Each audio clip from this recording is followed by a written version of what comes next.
Anime fans அனைவருக்கும் வணக்கம். இன்னைக்கு நம்ம 10,000 வேர்ல்டு எபிசோட் 349 350 தான் பார்க்க போகிறோம். போன எபிசோடில் எங்கே முடிஞ்சிருக்கோம்? எவனோ ஒருத்தன் அட்டாக் பண்ணுறதுக்காக வந்திருப்பான் இல்லையா, அங்கே தான் முடிஞ்சிருக்கோம். இப்போ அட்டாக் பண்ணுறது கூட பார்த்தீங்கன்னா நார்மல் பீப்புள் கிடையாது, இது எல்லாமே பப்பட்ஸ் தான். நம்ம பறவை என்ன சொல்லுது, இதெல்லாம் உங்கள் வேலை தானே அப்படிங்குது. அவன் என்ன சொல்கிறான், ஐயோ எனக்கு அதுக்கு சம்மந்தம் கிடையாது, என்னோட ஆன்சஸ்டர்ஸ் எல்லாமே 10,000 வருஷத்துக்கு முன்னாடி இந்த டார்க் அபஸில் இறந்து போயிட்டாங்க, என்ன நடந்தது கூட எனக்கு தெரியாது அப்படிங்கிறான். கண்டிப்பாக இதுக்கு முன்னாடி ஒரு மாஸ்டர் மைண்ட் இருக்கணும் அப்படிங்கிற மாதிரி சொல்ல, இந்த லேடி என்ன சொல்கிறா, யாரும் அவசரப்பட்டு எந்த முடிவும் எடுக்காதீங்க, இப்போ வந்திருக்கிறதும் க்ளோன் தான், ஸோ யார் அமைச்சிருக்காங்கன்னு தெரியாது, முதல்ல இவங்களை துரத்தி அடிப்போம், நான் போயிட்டு ஏன்ஷியன்ட் காட் ஆர்டிஃபேக்ட் ஆக்டிவேட் பண்ணுறேன் அப்படிங்கிறா. ஆனால் அவளுடைய அந்த காட் ஆர்டிஃபேக்ட் கூட பார்த்தீங்கன்னா ரொம்ப நேரத்துக்கு தாக்கு பிடிக்க முடியல, அதுவுமே உடஞ்சி போச்சு. ஐயோ அவ்வளோதானே, நம்ம கதை முடிஞ்சு போச்சா அப்படின்னு யோசிக்கிறாங்க. நம்ம ஹீரோ என்ன பண்ணுறான், வாய்ட் கேட்டெல்லாம் பயன்படுத்தி எஸ்கேப் ஆகலான்னு பார்த்தா அதுக்குள்ளேயுமே துரத்திட்டு போகிறாங்கப்பா. இதனடா வம்பா போச்சே, இப்போதைக்கு நம்ம ஜேட் டிஸ்குள்ளே போகலான்னு சொல்லிட்டு ஜேட் டிஸ்குள்ளே போயிட்டான். அந்த ஜேட் டிஸ்க்கு அந்த பப்பட் கைக்கு போயிடுச்சு. ஆட்டடா அந்த ஹியூமனை பிடிச்சிட்டாங்களா அப்படின்னு சொல்லிட்டு இவங்க யோசிக்கிறானுங்க. இந்த பிரின்சஸ் இருக்கால, அவன் என்ன பண்ணுறான், நம்ம ஹீரோவை ரிலீஸ் பண்ணணும் அப்படிங்கிறதுக்காக சண்டை போடுறான். இவ சண்டை போட்டுக்கிட்டே இருக்கும்போது அந்த இடத்துக்கு இன்னொருத்தவங்க வராங்க, அதாவது அந்த ஏன்ஷியன்ட் ஆன்சஸ்டருடைய தர்மா பாடி. அவங்க அந்த ஒரு பப்பட்டை போட்டு மெதிக்கிறாங்க வச்சுக்கோங்க. கீழே இருக்க அந்த ஒரு ஜேட் டிஸ்க் எடுக்கலான்னு பார்த்தா பின்னாடி இருந்து யாரோ ஒருத்தன் தர்மா பாடி அட்டாக் பண்ணுவானா. யாரா அந்த எட்டப்பன் அப்படின்னா, இவ்வளோ நேரமாக கூடவே இருந்தானே அவன் தாங்க. அடே துரோகி, ஏன்டா இந்த மாதிரி பண்ணுற அப்படின்னு கேட்டா, தைரியம் இருந்தால் என்கிட்ட வந்து சண்டை போடு அப்படிங்கிறான். ஒருத்தன் எகிரிட்டு போகிறாங்க சண்டை போகிறதுக்கு, நான் உன்னை சேலஞ்ச் பண்ணுறேன் அப்படிங்கிறான். பட் ஆனால் அந்த ஒரு லேடி தடுக்கிறாங்க, வேண்டாம் அவன் வந்து பயங்கர ஸ்ட்ராங்காக இருக்கான், இதுக்கு பின்னாடி வேற யாரோ இருக்காங்க, வெயிட் பண்ணு அப்படின்னு சொல்கிறாங்க. அவன் என்ன சொல்கிறான், நான் உனக்கு ஒரு சான்ஸ் கொடுத்தேன், ஆனால் நீ அதை பயன்படுத்திக்கலல்ல, இப்போ பார்த்தியா ஜேட் டிஸ்க் என் கையில் இருக்கு அப்படிங்கிறான். இப்போ இந்த இடத்துக்கு வேற யாரோ ஒருத்தவங்க வராங்கப்பா, பார்க்கறதுக்கு பீஸ்ட் மாதிரியே இருக்காப்ல. இவர் ஒரு ஏன்ஷியன்ட் பீஸ்ட் போல தெரியுது. அதாவது அந்த டைமில் ஒரு வார் ஒன்று நடந்ததில்ல, அதில் இந்த மனுஷனுக்கு அடிபட்டிருக்கு. இவர் என்ன சொல்கிறாருன்னா, உனக்கு எவ்வளோ தைரியம் இருந்தால் எம்பரர் சன்னையே நீ கொலை பண்ணணும்னு ட்ரை பண்ணுவ அப்படிங்கிறாரு. எது எம்பரர் சன்னான்னு சொல்லிட்டு ஷாக் ஆகுறாங்க. நம்ம ஹீரோ எம்பரருடைய பையன் அப்படிங்கிறது இவங்களுக்கு தெரியவே தெரியாது. அந்த மூன் காடஸ் கிளானை சேர்ந்த அந்த லேடி என்ன சொல்லுது, நீ வந்து எம்பரர் பையன் மேலேயே கையை வைக்கணும்னு பார்க்குற, அதாவது நம்ம கிளானோட எதிர்காலத்தையே கெடுக்கலான்னு பார்க்குறியா அப்படிங்குது. அவனுக்கு இப்போ என்ன பண்ணுறதுன்னு தெரியல, ஏன்னா அவசரப்பட்டு அட்டாக் பண்ணி தொலைச்சிட்டான், இதுக்கு மேலே பின்னாடியும் போக முடியாது, ஆனது ஆகிப்போச்சு, கடைசி வரைக்கும் சண்டை போட்டு பார்த்துடலாம் அப்படிங்கிற ஒரு முடிவுக்கு வராங்க. அந்த சமயத்தில் அந்தாலும் சொல்கிறாரு, டேய் ஈஸ்டர்ன் எம்பரர் பயங்கர பவர்ஃபுல்லான ஆள், நீ எதையாச்சும் பண்ணி பெரும் பிரச்சனை இழுத்து விட்டுறாத, நம்ம கிளானே மொத்தமாக அழிஞ்சு போயிடும் அப்படிங்கிறாரு. ஆனால் இவனுக்கு அந்த அக்கறைலாம் கிடையாதுங்க. இவனுக்கு வந்து பார்த்தீங்கன்னா அந்த ஜேட் டிஸ்க் வேணும். நம்ம ஹீரோ ஏதாவது பண்ணலாம் அப்படின்னு பார்க்கும்போது ஒரு லேடி என்ன பண்ணுறா, காப்பாற்றலாம் அப்படின்னு சொல்லிட்டு முன்னுக்கு வரா. இப்போ அவள் வரால, அவளுக்கு வந்து அடிபட்டுடுது. இப்போ அவளுக்கு அடிபட்ட உடனே இன்னொருத்தனுக்கு பயங்கரமான கோவம். அவன் என்ன சொல்கிறான், நீ வந்து ரொம்ப கிளவர்னு நினச்சிக்கிட்டு இருக்க, என்ன வேற நீ அப்பப்போ ஸ்டூப்பிட்னு சொல்கிற, எனக்கு அதெல்லாம் பிரச்சனை கிடையாது, ஆனால் நீ வந்து இவன் மேலே கை வச்சிருக்க கூடாதுரா, உன்னை என்ன பண்ணுறான் பாருன்னு சொல்லிட்டு அவனுடைய கல்டிவேஷன்லாம் பேர்ன் பண்ணி அட்டாக் பண்ண வரான். ஆப்போனண்ட்டுமே பார்த்தீங்கன்னா அந்த பப்பட் அப்படிங்கிறத வச்சு அடிக்க, இப்போ இவன் அந்த பப்பட்டை தாக்குவான் இல்லையா, அதில் ஆக்சுவலாக ஒரு பிரச்சனை இருக்குது. ஆனால் அவனை பார்த்தீங்கன்னா நம்ம ஹீரோ ஜேட் டிஸ்குள்ளே இழுத்துட்டான். பிரச்சனை என்னடா அப்படின்னா, அந்த பப்பட்ஸ் எல்லாருமே அவனுடைய ஆன்சஸ்டர்ஸ், அவன் கிளான் ஆன்சஸ்டர்ஸை ரிஃபைன் பண்ணி இவன் பப்பட்டை யூஸ் பண்ணிக்கிட்டு இருக்கான். இப்போ இவனுக்கே தெரியாமல் அவனோட ஆன்சஸ்டர்ஸை அவன் அடித்து உடச்சிருக்கான். இதை கேட்ட உடனே பயபுல மயக்கம் போட்டு பொத்துன்னு விழுந்துருச்சு. இப்போ இவருக்கு என்னடானா கையில் ஜேட் டிஸ்க் இருக்காமா, சீக்கிரம் சார் வந்து எம்பரராக மாறிடு வரான். நம்ம ஹீரோ பார்க்குறான், ரைட்டு இப்போ நானே போய் ஏதாவது பண்ணாதான் உண்டு, வெளியில் வரலாம் அப்படின்னு பார்க்கும்போது அந்த இடத்துக்கு வேற ஒருத்தவங்க வராங்க. யாரா அப்படின்னு பார்த்தா, இதுக்கு முன்னாடி ஒரு ஏன்ஷியன்ட் ஆன்சஸ்டருடைய தர்மா பாடி வந்ததில்ல, அவங்களுடைய ட்ரூ பாடி அங்கே வருது. நீ வந்து வெளியாட்கள் கூட சேர்ந்து நம்ம கிளானையே அழிக்கலான்னு பார்க்குறியா அப்படின்னு கேட்குறாங்க. இவங்களை பார்த்த உடனே எல்லாருமே மண்டி போட்டு வணக்கம் அப்படிங்கிறத சொல்கிறாங்க.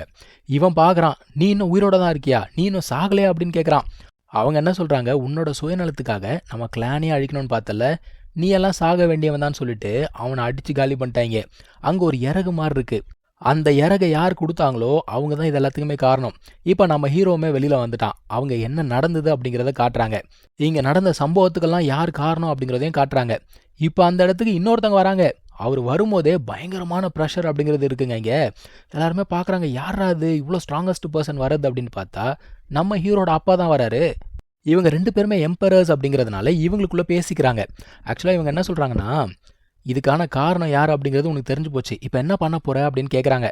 அவர் என்ன சொல்கிறாரு, என் பையன் மேலே கையை வச்சான்ல, கண்டிப்பாக தண்டனை அனுபவிச்சாகணும் அப்படிங்கிறாரு.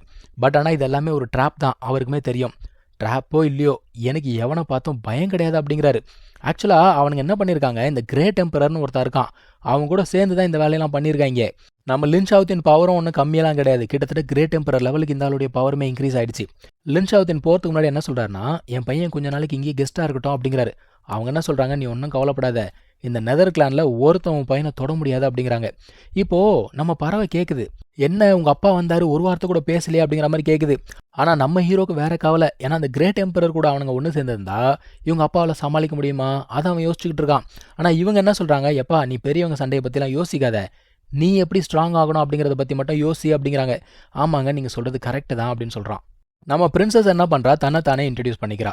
ஆக்சுவலாக இவங்களுக்கு எல்லாமே தெரியும், நம்ம ஹீரோ எதுக்காக வந்திருக்கான், இவன் எதுக்காக நம்ம ஹீரோ கூப்பிட்டு வந்தா, இது எல்லாமே அவங்களுக்கு தெரியும். அவங்களுமே ஓப்பனாக சொல்லிடுறாங்க, நீ என்னுடைய வெப்பனுக்காக தானே வந்திருக்க, அது எனக்கு பிரச்சனை கிடையாது, ஆனால் அது உனக்கு கிடைக்குமா கிடைக்காதா அப்படிங்கிறது உன்னுடைய விதியை பொறுத்தது அப்படிங்கிறாங்க. இவன் ஒரு 2 பேரை பிடிச்சி வச்சிருந்தான்ல, அவங்கள ரிலீஸ் பண்ண சொல்கிறாங்க. சரின்னு சொல்லிட்டு ரிலீஸ் பண்ணுறான். அதில் அந்த பீஸ்ட் இருக்கு இல்லையா, அதை இவங்க என்ன சொல்கிறாங்க, நீ வந்து அடங்கியிருந்ததெல்லாம் போதும், இப்போ திரும்ப போய் உன்னோட எம்பரர் ஃபவுண்டேஷனை ஃபார்ம் பண்ணு அப்படின்ற மாதிரி அனுப்பிச்சி விட்றாங்க. அதே மாதிரி இவங்க 2 பேர் என்ன பண்ணுறாங்கன்னா, அந்த ஒரு சீக்ரெட் பிளேஸ்க்கு சென்ட் பண்ணி விடுறாங்கப்பா. அவங்க போனதுக்கப்புறம் இங்கே இருக்க லேடிஸ் எல்லாம் பேசிக்கிட்டு இருக்காங்க. நம்மால் மயக்கத்தில் இருந்தார்ல, இப்போ தான் ஏஞ்சிக்கிறாரு. எந்திரிச்சு அவருக்கு பயங்கரமான வருத்தம். ஐயோ கிராண்ட் ஃபாதரை கொன்னுட்டனே, அப்பாவை கொன்னுட்டனே அப்படிங்கிற சோகத்தில் இருக்கான். அது பத்தாதுக்கு இத்தனை வருஷமாக சேர்த்து வச்ச எனர்ஜி வேலை காலி ஆயிடுச்சுல்ல. அந்த சமயத்தில் அந்த பொண்ணு நடந்து வந்து இவனை தொட்ட உடனே சாருக்கு பல்ப் எரியுது. ஆனால் அவன் என்ன சொல்கிறா, நீ நல்ல மனுஷன்டா அப்படின்னு சொல்லிட்டு போயிட்டா, அவ்வளோதானான்னு சொல்லிட்டு மயக்கம் போட்டு விழுந்துட்டான் பொத்துன்னு. இன்னொரு பக்கம் பார்த்தீங்கன்னா, இது எல்லாத்துக்கும் காரணமானவன் ஜாலியாக உல்லாசமாக இருக்கான். அந்த இடத்துக்கு நம்ம ஹீரோட அப்பா போகிறாரு. நீ பண்ண காரியத்துக்கு வட்டியும் முதலமா வசூலிக்க வந்திருக்கண்டா அப்படிங்கிறாரு.